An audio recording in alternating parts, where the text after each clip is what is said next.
It's that little tension moment.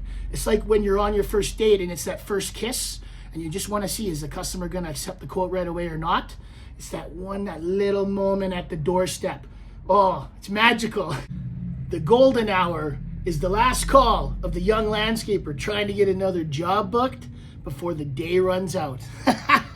I'll tell you what, the amount of times going up and down the road covered in dirt, 18, 19, 20 years old, trying to book a landscape job after a day of hard work. The one-man show, that's what it was. Oh, let's talk about the old ways. Everything today is on email. Someone calls you up, someone sends you an email, they send you the measurements, they send you the photos. You can do Google Maps, you can do all these wonderful things. You don't even have to see a job if you don't want to. I'm a little old school. I still prefer to have someone go look at a job. It means that we actually want to show you we want your business. And I learned that at a very young age. I mean, listen, coming from 55 Prestwick Park, my little basement suite, no internet. What am I doing? No cable. Having to go get Wi-Fi down the road to check my emails.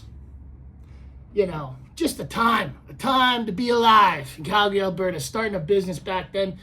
And I'll tell you what, back when you're starting out, a typical day for the Sodfather and his quotation process, his estimating process was simple. I'm up at 6 in the morning. I'm rolling across the street to the Circle K. It used to be a Max. I still wish it was Max. Got my beautiful coffee. I can't remember what it was now. It used to be Seattle's Best maybe, or Seattle's Worst. I don't know, but it was all I needed to wake me up. So maybe it was the worst, but it sure woke me up. And at 18, you know, guys don't like getting up at 6 in the morning. So 18, 19, 20, I'm getting up, I'm getting my Circle K, and I'm heading down the road to Manderley Turf, right down 52nd Street. Oh, and then I'm on my way, and I'm either meeting my buddy Pat, I'm meeting my dad, or I'm coordinating with Chris, getting my Uncle Sean, maybe Mike Rafferty once he's recovered from his little finger incident. Meeting my crew right in Manderley. We're getting the materials, we're going to the job, and I'm talking pickup trucks. My one pickup truck, maybe my buddy's pickup truck. Maybe we're renting a sod cutter. Maybe we're doing these things, but we're going to do a job. And usually it was a rip out and replace. We were lucky back in those days if we could book straight installs. A lot of those jobs in my first formative years were a lot of rip and replaces. As a matter of fact, the first time we ever used the Ryan sod cutter on a job, my buddy Pat and I did this whole yard. One of the first jobs I recorded photos of too. And we only knew what the Bluebird was. So the Ryan sod cutter, the Ryan Jr. is a green one, and it's like a really weird looking machine. We did the first whole rip out of that job, which was like 2,000 square feet front yard, without knowing it was self-propelled, with one guy pulling the sod cutter as the blade was doing this. That's the kind of stuff where you end up, as a young guy, having a long day learning the hard way. And you're dirty because you're doing it all by hand, and then you're loading in pickup trucks and you're taking your rip out and you're shoveling it out by hand at the dump, and there's no amenities. There's no dump trailer amenities, 550 amenities. There's none of this stuff. You're manually loading and unloading everything. Common theme, but you see, that's why the Sodfather sod supply works pretty well now, is we like to do things manually. You always have control that way. But to get back to the point, my day usually consisted of myself and a couple guys doing a job, and you're getting calls and you're trying to answer your phone, and I can't tell you how many times I went through my BlackBerries back then. That's right, I used to use BlackBerries, the BlackBerry Storm, the BlackBerry Surge, I think it was, the one that slid out. There was a time I'm driving down the road, I went to answer the BlackBerry, I got dirt all over my hands, BlackBerry goes right out the window, right on Glenmore Trail. I'm covered in dirt. I'm trying to answer phones. Then, when you do get a chance to pick up the phone and you see someone that calls you for a quote, you're working, but if you don't go do that quote, someone else, a bigger company that has someone that can actually go look at the job sooner, they will go and they will look at the job. And so it boils down to, you do the job and you set up the quotation for that night if you can. So now you're up at 6, you're getting to the job by like 8, 9, you're doing everything manually, so you're not finishing the job till 5 or 6. Then you get something to eat, and then from there, 7 to 9 to 10 to 11, maybe you're pushing it depending on what time in the summer when that sun's out, the golden hour. It's coming down on your dreams of booking a job. You got to get there quick and you got to get it done. So, you know, a lot of times I would work through to 6, 7 at night, and then I would just go and do the quotes. It's a big reason, you know, how I was able to develop a system of efficiencies, because back then everything I did was clearly inefficient. So we would do the job, and then I would go, and there would be so many times that I would just stop at the gas station, buy the quote, just to wash my hands, just enough so that my hands weren't covered in dirt when I shook the customer's hand. Because back then you go up to the door, you look someone in the eyes, you shake them in the hand. So there's many times I forgot to wash my hands too, and it's embarrassing. But let me tell you something. There is a bit of a thing when it comes to like young guys going to do quotes later at night and you're dirty from working. It can work in your favor, and it certainly did for me as I started developing that. But the estimation process was simple. It was, tell me what you want, can you do this, can you do that? And back then I was saying yes a lot more than I was saying no. Big rookie mistake. Stay within your wheelhouse. And you know, I'm out there and I'm taking my notes, and you've got your measuring wheel, you've got your notebook. I've kept the notebook every year since 2008. I look back at them sometimes after a few beer and go, Jesus, what was I thinking with that pricing? I kind of still do that this year, some years, maybe all the years, I don't know. But geez, what were we doing with the pricing on this one? And you just take the notes, right? They're simple things, right? You're going, okay, front yard, backyard, you know, okay, what's the grading issues? Is it drainage? Are we reversing the drainage? Do we have low spots? Do we have high spots? Was there a tree? If there was a tree, is there a mound of mulch, and how far did the guy grind down? Because inevitably, every single guy that's ever ground down a tree always leaves surface roots for the next landscaper. You know you do. If you're watching this, you know you do.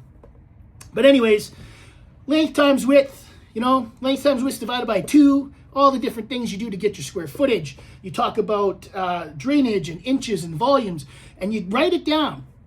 And you write down as much information as you can here, because the more information you have here, the more you have to remember later, especially if you're a young guy and it's like golden hour, 9, 10 at night.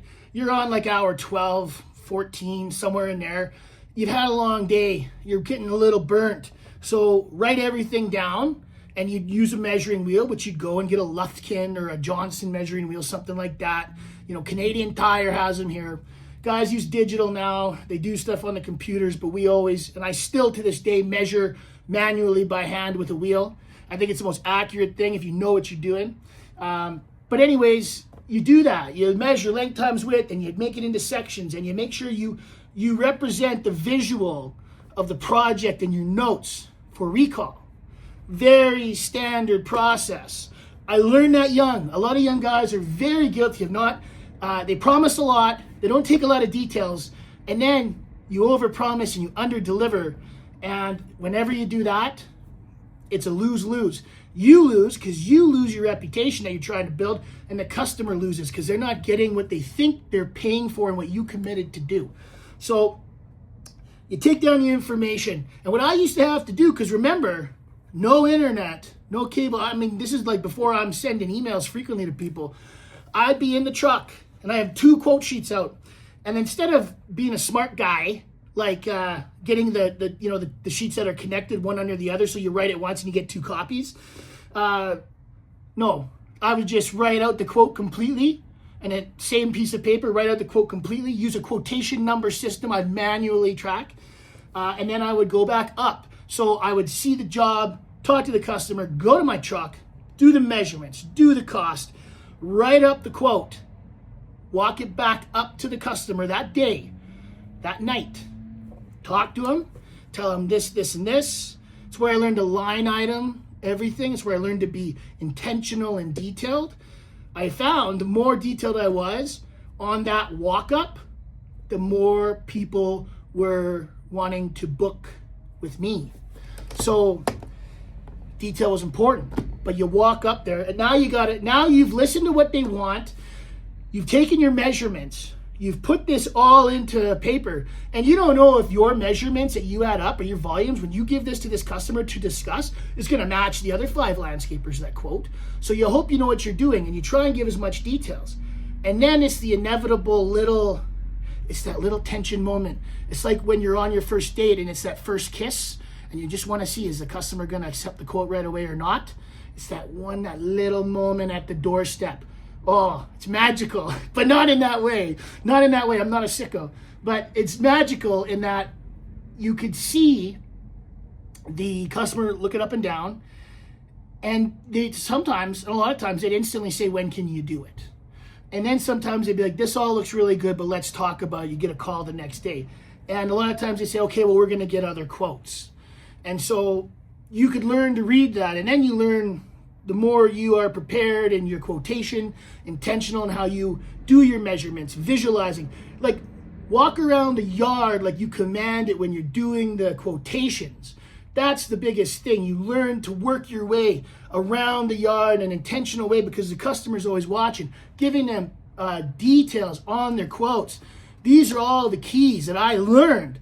And I learned them by just having to do it. At the end of the day, now, I can't get someone else to look at it, and back then, no one's doing the job for me. So it's just going out there, real world experience, and then as the sun's going down in the golden hour, you're going up to that door one more time with that price, and now you're feeling out if this person's going to book with you or not.